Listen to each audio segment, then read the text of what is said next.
Shalom, salam sejahtera bagi kita semua. Puji Tuhan, kita boleh dipertemukan kembali di kelas IPS tahun pelajaran 2020-2021 di semester 1. Materi kita terdapat dalam buku IPS Kurikulum 13 yang ditulis oleh N. Suparno dan T.D. Haryotanto. Kita masuk pada bab 1, yaitu interaksi antar ruang negara-negara ASEAN. Dan materi kali ini bertujuan supaya siswa dapat menjelaskan kondisi geografis negara-negara ASEAN. Kita masuk pada bagian A, kondisi geografis negara-negara ASEAN. Bagian pertama, sejarah ASEAN. Adik-adik sekalian, kawasan Asia Tenggara memiliki sejumlah negara dengan kemiripan latar belakang sejarah tertentu seperti pesebaran nenek moyang, kebudayaan, hingga hampir semua negara di kawasan ini pernah menjadi negara jajahan kecuali Thailand. Latar belakang sejarah serta rasa nasib dan sepenanggungan sebagai negara yang pernah dijajah itu mendorong dilakukannya satu upaya pembentukan organisasi kerjasama regional negara-negara di kawasan Asia Tenggara. Kerjasama ini disebut ASEAN atau Association of Southeast Asian Nations. Dibentuk sebagai satu perhimpunan negara-negara di kawasan Asia Tenggara, ASEAN dibentuk berdasarkan Deklarasi Bangkok pada tanggal 8 Agustus 1967.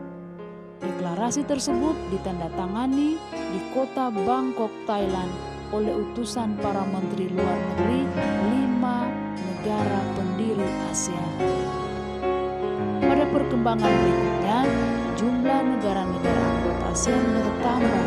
Negara Brunei Darussalam bergabung pada 7 Januari 1984, menyusul negara Vietnam pada 28 Juli 1995, negara Myanmar dan Laos pada 23 Juli 1997, serta negara Kamboja pada 16 Desember 1998. Dengan demikian, jumlah negara anggota ASEAN menjadi 10. Apa tujuan dari ASEAN?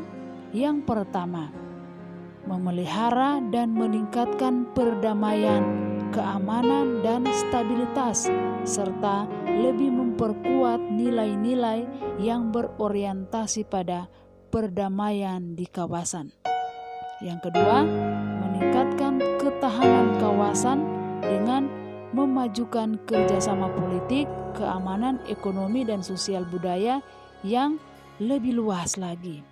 Dan yang ketiga, mempertahankan Asia Tenggara sebagai kawasan bebas senjata nuklir dan bebas dari semua jenis senjata pemusnah massal lainnya. Dan yang keempat, menjamin bahwa rakyat dan negara-negara anggota ASEAN hidup damai dengan dunia secara keseluruhan di lingkungan yang adil, demokratis, dan harmonis.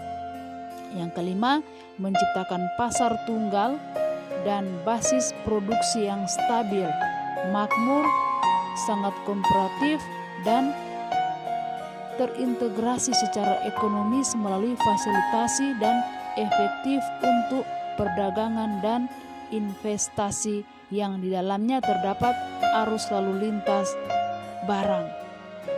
Yang keenam, mengurangi kemiskinan, dan yang ketujuh, memperkuat demokrasi. Kedelapan, menanggapi secara efektif sesuai dengan prinsip keamanan menyeluruh segala bentuk ancaman, kejahatan lintas negara, dan tantangan lintas batas.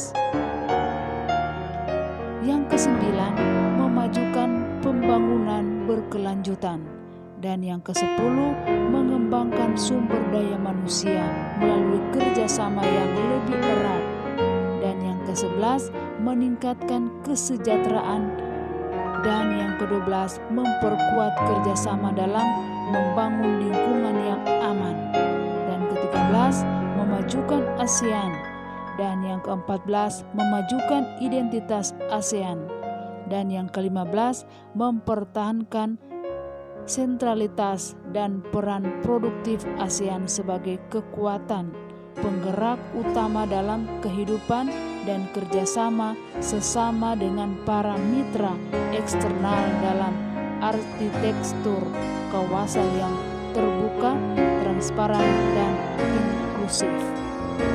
Adik-adik sekalian, sebagai informasi, ASEAN didirikan oleh 5 negara di Asia Tenggara, yaitu Indonesia, Malaysia, Filipina, Singapura, dan Thailand melalui deklarasi Bangkok.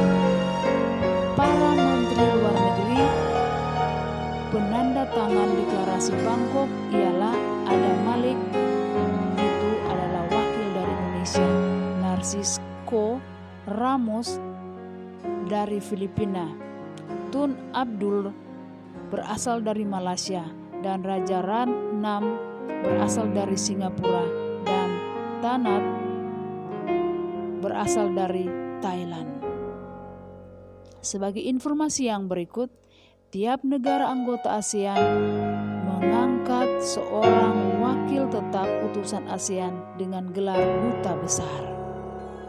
Itulah pelajaran kita pada saat ini. Semoga bermanfaat dan sampai jumpa.